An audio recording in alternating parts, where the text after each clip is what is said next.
Ya, bismillahirrahmanirrahim. Assalamualaikum warahmatullahi wabarakatuh. Waalaikumsalam warahmatullahi wabarakatuh. Pertama-tama saya ucapkan terima kasih telah diberi kesempatan untuk menyampaikan book report.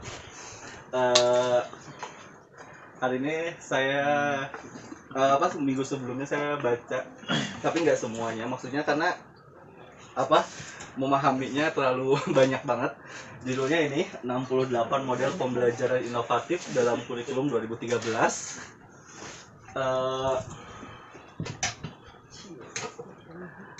Di sini 68 model pembelajaran inovatif dalam kurikulum 2013 ini penulisnya Aris Sohimin, penerbitnya Al-Ruz Media, kota terbitnya di Yogyakarta. Cetakan yang pertamanya di tahun 2017. Yang saya suka yaitu kutipan dari Bapak Aris ini. Yang ini isinya salah satu kutipannya di mana proses belajar mengajar dipengaruhi oleh emosi. Apabila siswa merasa terpaksa mengikuti proses pembelajaran, mereka akan kesulitan memahami materi yang disampaikan. Maka dari itu, semestinya guru mampu menciptakan suasana kondusif sehingga pembelajaran menjadi efektif dan menyenangkan. Jadi kita sebagai guru punya tugas untuk menciptakan atau ketika proses pembelajaran itu menciptakan suasana yang kondusif dan nyaman serta menyenangkan. Gitu. Jadi seperti itu. Latar belakang penulis membuat buku ini. Pertama bermula dari dimana Bapak Ibu tahu bahwa kurikulum 2006, Bapak Ibu tahu ya, kurikulum berapa pasti yang udah lebih tahu daripada saya yang masih muda. Jadi saya sudah tua. Gitu. Jadi kurikulum 2006 itu kenapa? Kurikulum 2006 itu semula pembelajaran itu berpusat di guru. Jadi pembelajaran itu berpusat di guru. Nah, sekarang di 2013 baru pusatnya tuh di siswa. Artinya subjeknya itu kalau kurikulum 2006 itu subjeknya guru, sekarang dibalikannya 2013 itu subjeknya di siswa. Terus banyaknya guru yang mengejar secara otoriter atau berpusat pada guru. Artinya jadi banyak yang ngomong itu guru terus ngejelasin gitu kan di 2006 itu. Jadi gurunya tuh sebagai jadi teacher center gitu, bukan student center. Terus siswa jadi objek bukan subjek. Terus siswa hanya mendengarkan saja, mengakibatkan siswa jenuh atau tidak bebas. Di kurikulum 2006 itu sampai ada siswa yang mungkin takut disalahkan ketika ingin menjawab ataupun ingin mengungkapkan pendapat seperti itu. Kadang jadi ada image bahwa guru itu tidak bisa dibantah. Terus sehingga tadi siswa itu akhirnya kan di kurikulum 2013 itu siswa itu sekarang bukan lagi objek, tapi siswa itu sebagai subjek. Maka dari perubahan itulah yang tadinya awalnya objek jadi subjek, dan guru ini hanya sebagai fasilitator. Nah, artinya perlu media ataupun proses pembelajaran yang berbeda antara 2013 sama 2006. Akhirnya penulis ini menulislah buku ini yang maka perlu inovasi dari pembelajaran. Kan ada perubahan itu kan, berarti artinya perlu model-model pembelajaran. Nah, akhirnya dibuatlah buku ini gitu. Untuk penerapan kurikulum 2013 bagaimana tadi guru sebagai murid tidak lagi sebagai objek, tapi murid sebagai subjek. Itu latar belakang penulis membuat buku ini. Dan inilah 68 model pembelajaran inovatif. Ya, nggak saya tuliskan semua.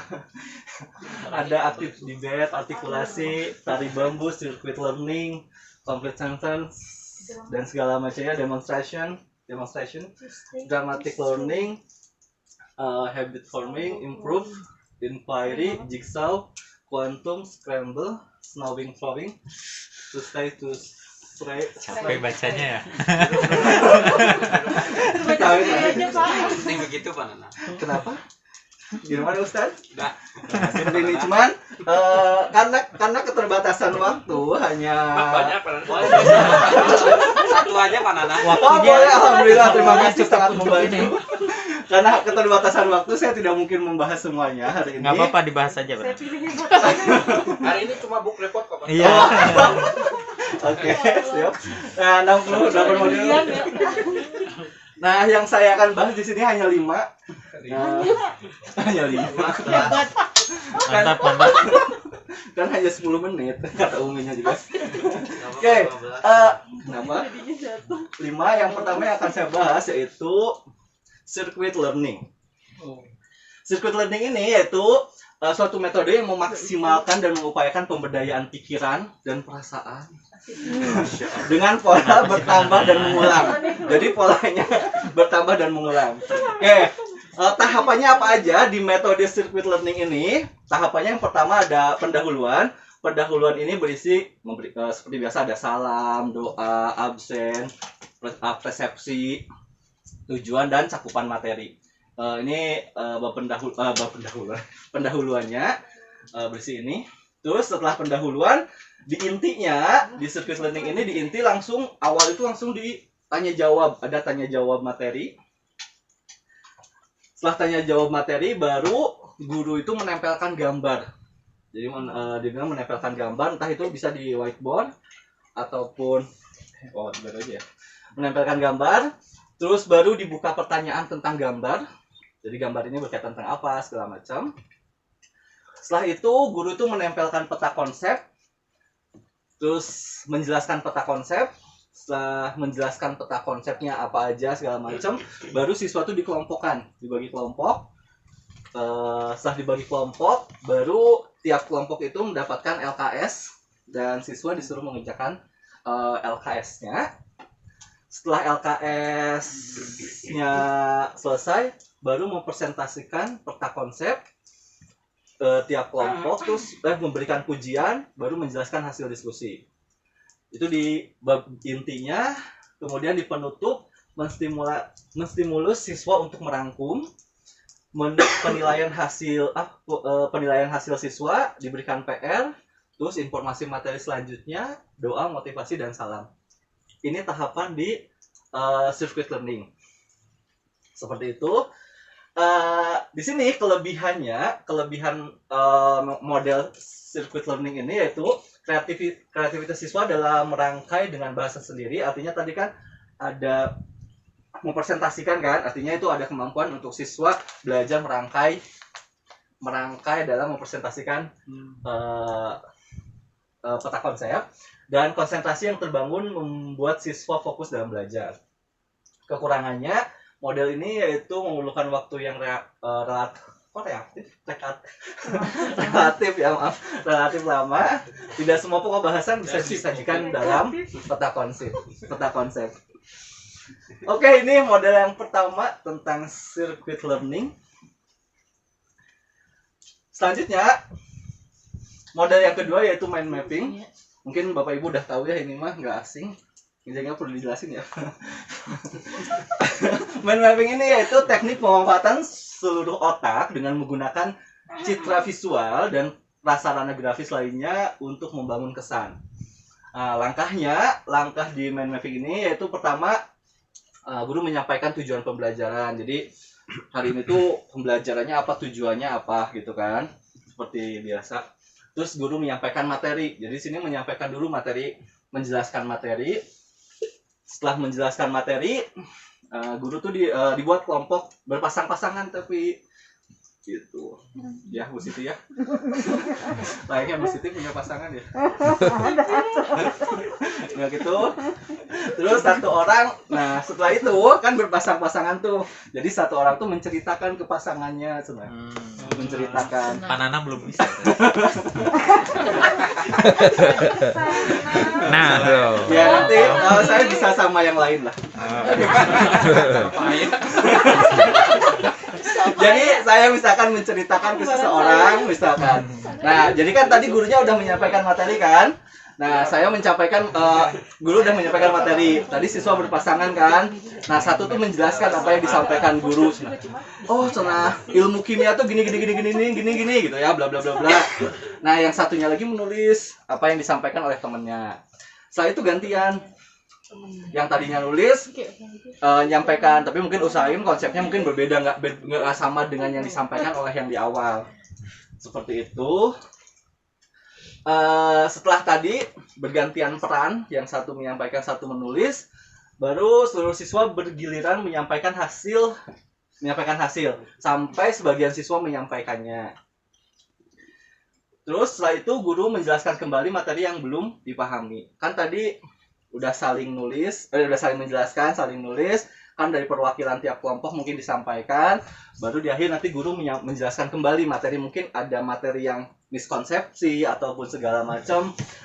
Di sini di nomor 6 menjelaskan kembali atau meluruskan mungkin kembali materi-materi yang khawatir ada yang salah di sana. Saya itu menyampaikan kesimpulan. Itu langkah mind mapping. Kelebihannya itu termasuk metode ini metode yang cepat, terus tidak dapat digunakan untuk mengorganisir ide-ide yang muncul dalam pikiran.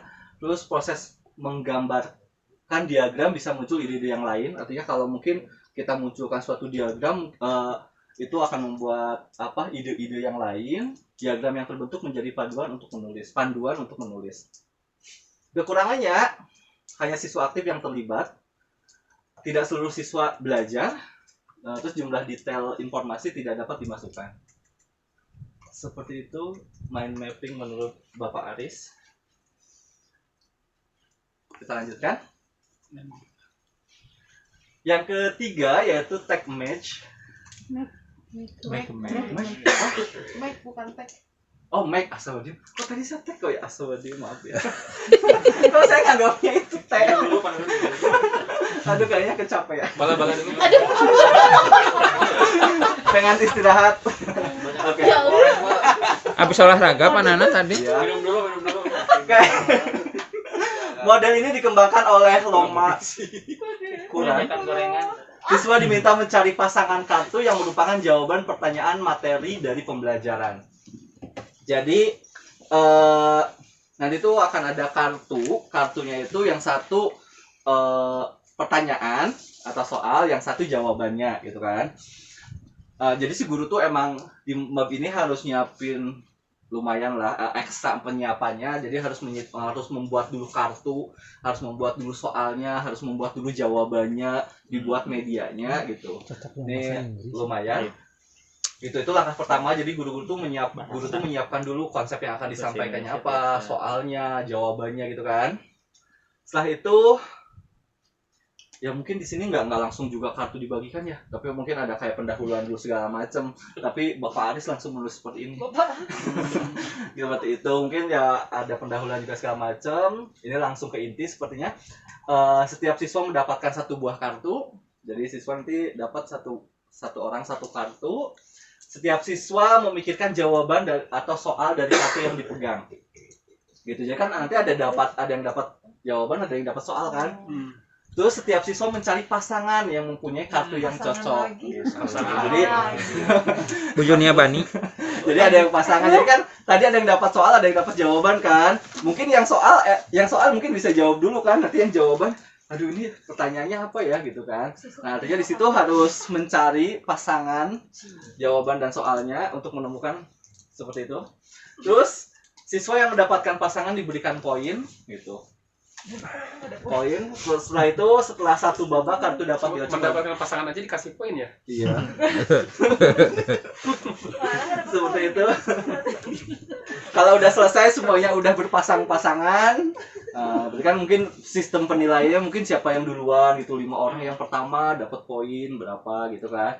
Setelah selesai baru bisa ronde kedua gitu untuk dibagikan lagi dengan jangan sampai siswa yang sama itu mendapatkan kartu yang sama dengan sebelumnya, baik itu pertanyaan ataupun jawaban. Diusahakan mendapatkan kartu yang berbeda.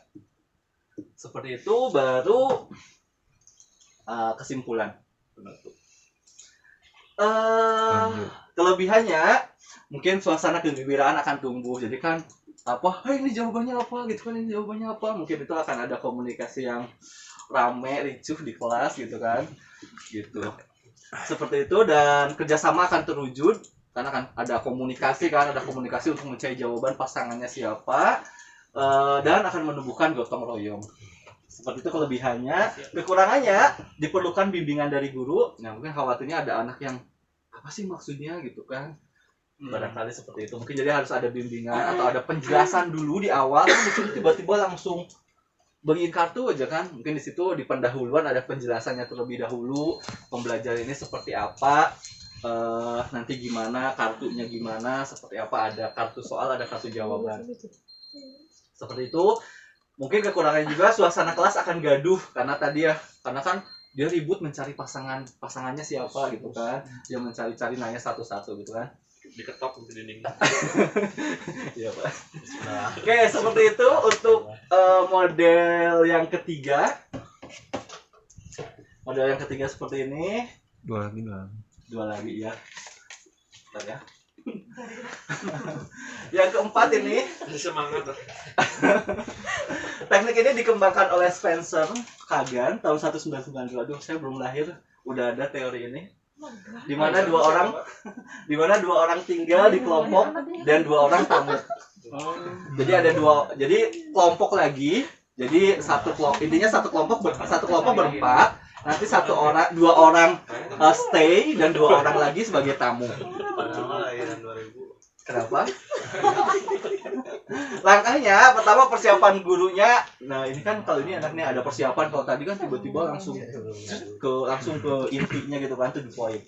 Kalau di sini ada persiapan guru harus menyiapkan materi, LKS dan pembagian kelompok. Terus presentasi guru menyampaikan indikatornya apa di pertemuan hari itu, terus menjelaskan materi. Jadi dijelaskan dulu materinya. Setelah itu baru kegiatan kelompok. Jadi kegiatan kelompok ini kan tadi siswa udah dibagi kelompok. Terus diberikanlah LKS yang berisi permasalahan. Jadi tiap kelompok diberikan LKS yang berisi permasalahan yang berkaitan dengan materi yang sudah dijelaskan. Baru tiap kelompok berdiskusi dan menyelesaikan masalah yang diberikan. Mungkin saja tiap kelompok mungkin masalahnya berbeda ataupun bisa sama. Nah di sini yang dimaksud dengan ini, jadi ada dua orang stay. Jadi kan tadi satu kelompok 4, dua orangnya tinggal di kelompok tersebut, dua orangnya berkunjung. Jadi dua orang itu dan kan semua kelompoknya melakukan hal yang sama. Jadi dua orangnya stay diam di tempat, duanya lagi berkunjung ke kelompok lain. Gitu. Terus ke kelompok, berkunjung kan, yang dua orang ke stay, dua orang lagi berkunjung ke kelompok lain. Terus setelah itu lapor ke kelompok apa yang didapatkan dari hasil berkunjungnya itu. Terus mencocokkan dan membahas hasil kerja. Berarti kalau mencocokkan dan membahas hasil kerja berarti mungkin topiknya sama tiap kelompok, semua kelompok topiknya sama. Setelah itu formalisasi, yaitu mempresentasikan dan mendiskusikan antar kelompok. Jadi mungkin perwakilan kelompok atau beberapa kelompok untuk mendiskusikan, untuk mempresentasikan di depan hasil dari diskusi dan home visit, hasil kunjungan itu. Terus guru membahas dan mengarahkan. Jadi mungkin ketika ada pernyataan yang kurang tepat atau yang keliru gitu, mungkin diarahkan pada saat ini oleh gurunya pada tahap di sini membahas dan mengarahkan. Setelah itu evaluasi dan penghargaan. Evaluasi dan penghargaan ini siswa diberi kuis yang berkaitan dengan topik yang sudah dibahas. Baru ada pemberian penghargaan kepada siswa yang skornya tertinggi. Seperti itu ini tahapannya. Di sini kelebihannya lebih banyak tugas yang diberikan. Guru mudah memonitor, lebih orientasi kepada keaktifan. Jadi karena tadi kan ada yang perpindahan kelompok itu ya, ada yang berkunjung. Diharapkan siswa mampu mengungkapkan pendapat. Karena kan tadi ada yang ketika pasti semuanya berbicara, artinya kan dua orang berkunjung, pasti dia nanya-nanya segala macam. Ataupun yang stay pun dua orang itu pasti akan menjelaskan juga. Artinya pasti akan ada komunikasi, keaktifan di sana. Dan mungkin dituntut harus mengungkapkan pendapat itu, tidak diam. Kemampuan berbicara siswa dapat ditingkatkan. Ini kelebihannya. Kekurangannya membutuhkan waktu lama. Kecenderungan siswa tidak mau belajar kelompok. Mungkin ini bagi anak-anak yang tertentu, yang individualis mungkin, yang punya sifat seperti itu. Tapi kan kalau anak-anak yang aktif atau yang senang berkelompok maka mungkin itu suatu kesenangan tersendiri. Seperti itu. Terus di sini sosialisasinya harus baik, harus dijelaskan dengan kan mungkin mungkin siswa juga tidak semua guru menerapkan ini, artinya mungkin apaan sih ini gitu kan, artinya harus ada sosialisasi dan menjelaskan metode yang akan digunakan dan siswa mudah melepaskan diri, tidak fokus kepada guru gitu. Karena tadi kan siswa di stay dan ada juga yang berkunjung. Seperti itu metode yang keempat. Yang terakhir, metode kelima, snowball. Ya, ini snowball. Metode 5 ini pengembangan model diskusi. Jadi awalnya dari diskusi dikembangkan di mana siswa dapat menyampaikan pertanyaan atau permasalahan yang dialami dalam memahami materi dalam bentuk tulisan atau didiskusikan. Jadi bisa menyampaikan pertanyaan atau permasalahan yang dialami siswa dalam bentuk tulisan dan didiskusikan. Jadi ini mungkin bagi siswa yang kesulitan komunikasi, mungkin ini cocok. Artinya kan pertanyaan-pertanyaannya bisa melalui tulisan, tidak langsung disampaikan. Seperti itu. Ini tahapannya. Fase pertama menyampaikan tujuan dan memotivasi siswa. Ya, kayak tujuan pembelajaran dan ada motivasi awal untuk siswa. Terus fase keduanya menyajikan materi. Fase ketiganya menyampaikan bahwa akan ada prosedur ini. Terus membagi siswa ke dalam kelompok. Jadi setelah menyampaikan bahwa akan pakai metode ini, terus siswa dibagi-bagi kelompok lagi. Setelah itu memanggil ketua kelompok. Jadi setiap kelompok harus memiliki ketuanya. Nah, jadi menjelaskan materinya tidak ke semuanya kalau ini, tapi menjelaskan materinya ke ketua kelompok. Menjelaskan materi, terus pembagian tugas. Setelah itu membagikan kertas kosong kepada tiap kelompok. Jadi tiap kelompok dapat kertas kosong. Nah, tiap kelompok menuliskan pertanyaan dari materi yang sudah dijelaskan. Jadi membuat pertanyaan. Setelah itu digulung-gulung si kertasnya tuh. Digulung-gulung. Setelah digulung baru dilempar. Dilempar ke kelompok lain. Kalau nggak ditangkap gimana, Pak? Gimana? Gitu. Jadi mau nggak mau Pak harus ditangkap Pak. Gitu Pak. Gitu, menggulung melempar pertanyaan tersebut ke kelompok lain. Nah, baru kelompok yang dapat kertas itu baru udah dapat kelompok kertas itu, baru kelompok tersebut harus menjawab pertanyaan dari yang ada di kertas soal itu. Jadi dijawab oleh kelompok yang mendapatkan kertas itu.